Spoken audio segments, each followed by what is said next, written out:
charges. And those are some of the headlines. This is Democracy Now!, democracynow.org, The War and Peace Report. I'm Amy Goodman. We are on the road in Kansas City, Missouri, in front of a live audience of public television broadcasters at NETA, the National Educational Telecommunications Association Conference. Kansas City is known for its barbecues, blues, and boulevards. It's where Republican presidential Herman Cain was chair of the Kansas City Federal Reserve Bank. It's also known as the home of the Hallmark Company, the largest manufacturer of greeting cards in the United States. However, those greeting cards are not likely to contain the words of a former resident of this area, the famed African-American poet Langston Hughes. He was born in Joplin, Missouri, but spent most of his childhood in nearby Lawrence, Kansas. In his 1951 poem, Harlem, Hughes asked a simple question: what happens to a dream deferred? Well, let's listen to Langston Hughes in his own voice. What happens to a dream deferred? Does it dry up like a raisin in the sun? Or fester like a sore and then run? Does it stink like rotten meat? Or crust and sugar over like a syrup sweet? Maybe it just sags like a heavy load. Or does it explode? That's Missouri native Langston Hughes. Or does it explode? As protesters with Occupy Kansas City join in solidarity with protesters across the country and around the world, Langston Hughes may finally have his answer. Well, our first guest is one of the many people who've participated in Occupy Kansas City. William Black is a white-collar criminologist, former financial regulator, worked in the Reagan administration, and is author of The Best Way to Rob a Bank is to Own One. He is Associate Professor of Economics and Law at the University of Missouri, Kansas City. William Black, welcome to Democracy Now! As we broadcast here in Kansas City. Thank you so much. It's very good to have you with us. What does it mean to be a white-collar criminologist? It means Rodney Dangerfield. We get no respect. Virtually all the funding goes to blue-collar. Virtually all the resources go to it. So it's a thin group of folks that look at the most elite criminals who cause most of the property and most of the physical damage in the world. What do you think has to happen now, and what does this have to do with the Occupy Wall Street protests that have expanded here in Kansas City and across the globe? There are more now than 1,000 demonstrations that have been held in the last weeks. Well, we have companion problems. We've got to stop this dynamic that's producing recurrent, intensifying crises. I mean, this one has devastated the nation. The next one would probably be equivalent to the Great Depression. And part of that answer, but only part of it, is to hold the folks accountable, especially the most elite, who caused this crisis. And they did it through fraud, and they did it through fraud in what we call the C-suites, the CEOs, the COOs, so the absolute top. What do you mean by fraud? I mean, just what we say in the law. Fraud is when you use deceit to steal something from someone. And so the essence of fraud is I get you to trust me, and then I betray that trust for gain. And as a result, there's no more effective acid against destroying trust than fraud, particularly at the elite levels. And when you destroy trust, you destroy economies, families, democracies. Now, you worked in the Reagan administration. Explain the trajectory of how we have fallen so far. Where do you feel it began? Well, it's quite remarkable. It actually, of course, begins in the Carter administration with very substantial deregulation, although I would say of a better sort. Most people don't think trucking should be heavily regulated, and that's the type of thing he deregulated. By the Reagan administration, they were deregulate everything at the worst possible circumstances when you had no one looking. And the result was a disaster. It was the savings and loan crisis, at least the second phase of it. And if it had not been contained, it would have been at least $1 trillion crisis. It was contained despite the Reagan administration, and despite a lot of prominent Democrats as well, who were very heavily in the same camp. So we acted against the wishes of the administration, against the wishes, a majority of the House co-sponsored a resolution saying don't re-regulate. The Keating Five, many people remember those 5 senators, most of the media, what the political scientists considered the 3rd most powerful trade association in America. And by the way, that's why I have a message of hope. If we could succeed in those circumstances, it's far easier to succeed now. And how would these powerful financial entities be held accountable? What exactly should happen?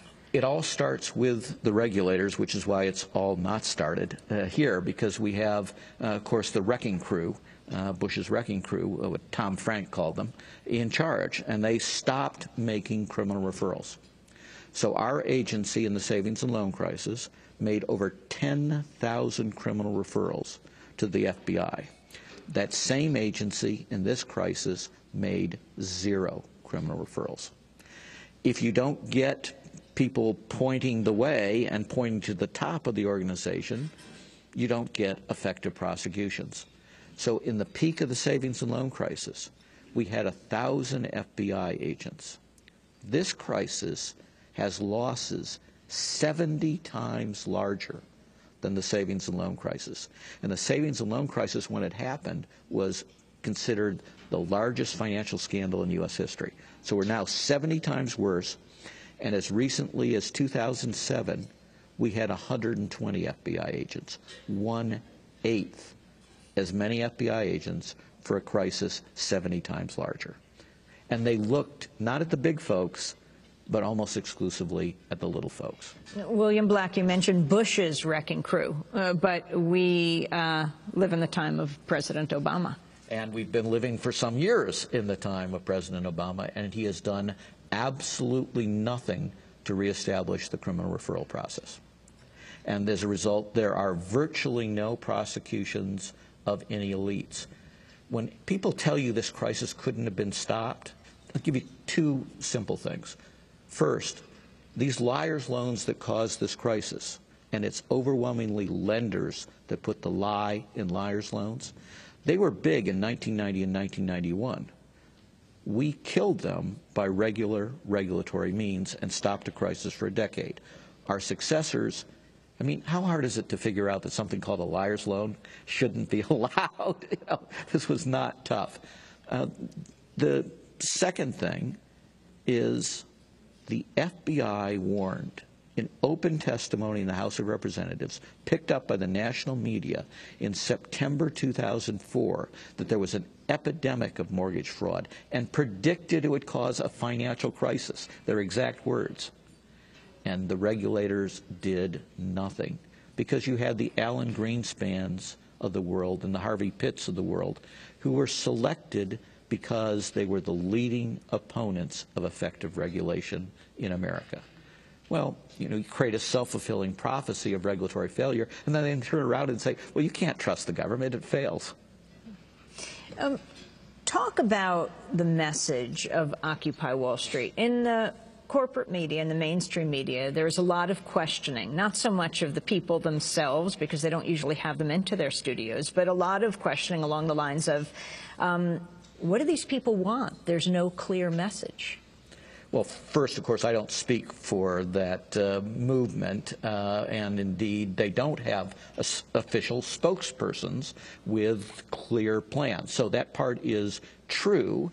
They think of that as one of the great strengths of democracy now, right? That things bubble up and they have different ideas. However, if you look not just nationwide but worldwide, you will see some pretty consistent themes developing. And those themes include, we have to deal with the systemically dangerous institutions, the 20 biggest banks that the administration is saying are ticking time bombs. That as soon as one of them fails, we go back into a global crisis. Well, we should fix that. Right? There's no reason to have institutions that large. That's a theme. That accountability is a theme. That we should put these felons in prison, and there's no action on that. That we should get jobs now, and that we should deal with the foreclosure crisis. So those are 4 very common themes that you can see in virtually any of these protest sites. And they have asked me, for example, to come to New York to talk about some of these things. So I think over time, you won't necessarily have some grand written agenda, but you'll have, as I say, increasing consensus. And it's a very broad consensus. It's not left, it's not right, it's not Republican, it's not Democrat. You know, as Democracy Now! Covers the Occupy Wall Street movement in New York, there are a lot of pizza boxes that are used for signs, the back of pizza boxes, because pizzas are being sent in to the protesters from all over the world. They put in orders to the local pizzerias, and they're sent in. I mean, there are orders coming in from Cairo, from Madison, Wisconsin, and they all go to the people who are staying there overnight. And one of the signs that one of the protesters was holding said, "We'll believe corporations are people when Texas executes one." Can you talk about the idea of corporations as people, corporate personhood? Yeah, well, I mean, one of my hats is I'm a lawyer, and it's bad law. And so one of the best ways to change this is simply to appoint better justices to the Supreme Court. And this is a 5-4 decision, so one justice could make an enormous amount of difference. First, explain what it is. It goes all the way back to the Civil Rights era, Civil Rights amendments after the Civil War. Those amendments were supposed to, of course, protect the freedmen and women. They were quickly perverted by the Supreme Court, which is a really ultra-right-wing, pro-slavery group for most of our history, into saying, we're not going to protect the slaves, freed slaves very much, but we are going to protect corporations. And so they interpreted the 14th Amendment and 15th Amendment in particular as giving due process rights to corporations as persons. Over time, they extended that under First Amendment cases that said they have not the same rights, but substantial rights that need to be protected in the First Amendment. And now they've gone whole hog in Citizens United and produced an atrocity, right? In a country that was already overwhelmed with corporate influence, they said all the restraints essentially are off, and you have almost complete constitutional protection to do anything. And so the domination by corporations, and in particular by finance, which is now the biggest funder of both parties, is going to grow very substantially unless we fight back. We're talking to William Black, who worked in the Reagan administration. He's a professor at University of Missouri, Kansas City. I've got 2 papers here in Kansas City, here in this convention center. USA Today, head story, student loan debt surpasses $1 trillion. Burden could drag economy in future. And then I've got the Wall Street Journal. Top story, pain spreads to biggest banks. Goldman posts a rare loss. Bank of America falls from #1 spot. Comment on these stories. Well, I've, by the way, just written one myself 15 minutes before coming here on Bank of America, because it just broke yesterday that affiliates of Bank of America, this is Merrill Lynch, with really bad derivatives, has been allowed by the Federal Reserve to transfer perhaps many billions or perhaps even trillions, we don't know, of these derivatives to Bank of America, which is where we come in as a federal guarantee, and it puts us on the hook as the government. This is obscene public policy, the kind that would have never been permitted in our era, and now under a Democratic president that rails about excess influence and not putting the taxpayers at risk. That's exactly what they're doing. So the story on the regulatory side, we had the leading failed regulator in a Federal Reserve Bank, Geithner, and they promoted him to Treasury Secretary. We had the leading failed regulator in America, Bernanke, and he was reappointed. So and most of the wrecking crew was left on as temporary folks. So most of the wrecking crew is still in place. We have almost no effective regulation, and it's showing up. They hid the losses by changing the accounting rules through congressional extortion. of the Financial Accounting Standards Board. And these problems don't go away, they just fester, and they pop up 3 years later, and they're going to keep popping up until we start telling the truth. In terms of the student debt, this is a grand disaster in America. The one thing that you want, for almost everybody agrees with, for international competitiveness, for simply just for our kids, is to have free public education, and that anybody with a talent where it makes sense for them to go to university should go to university and not be a debt slave for the rest of their lives. So this is insane public policy that is crushing the nation. We can change it at any time. It's a perfect win-win in a great recession because you want to spend to get out of the recession anyway. So that's one of the things we should spend on. And the fact that we're doing it shows just how insane the policy paralysis has become. What do you think should happen with Bernanke? What should happen with Timothy Geithner? Well, Geithner should be fired because you can fire him. Holder, who is the Attorney General, should be fired. They need to be replaced. The other folks running the banking regulatory agencies can be replaced by effective actings. You don't have to go through the confirmation process to jumpstart that. Bernanke you can't fire, but you can ask for his resignation, and it's long since time to ask for his resignation. And, you know, you can give him a nice ceremony and have him go. But clearly, President Obama is not going in this direction, and we're moving into the 2012 election. It is predicted he's going to raise over $1 billion. One of the lead presidential contenders on the Republican side, Mitt Romney, is raising far more from Wall Street. And then you have Herman Cain, who at this point seems to be ahead of them all, who comes from right here in Kansas City. He does.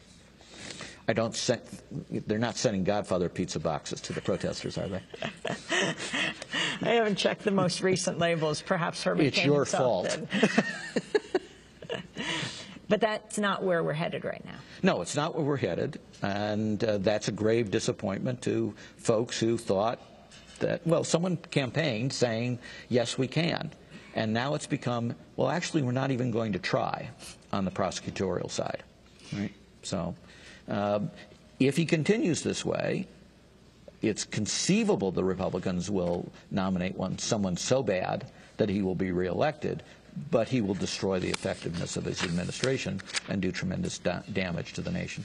Well, I want to thank you very much for being with us. William Black, white-collar criminologist, former financial regulator, worked in the Reagan administration, author of The Best Way to Rob a Bank is to Own One. He's Associate Professor of Economics and Law at the University of Missouri, Kansas City. This is Democracy Now!, democracynow.org, The War and Peace Report. We'll be back in a minute.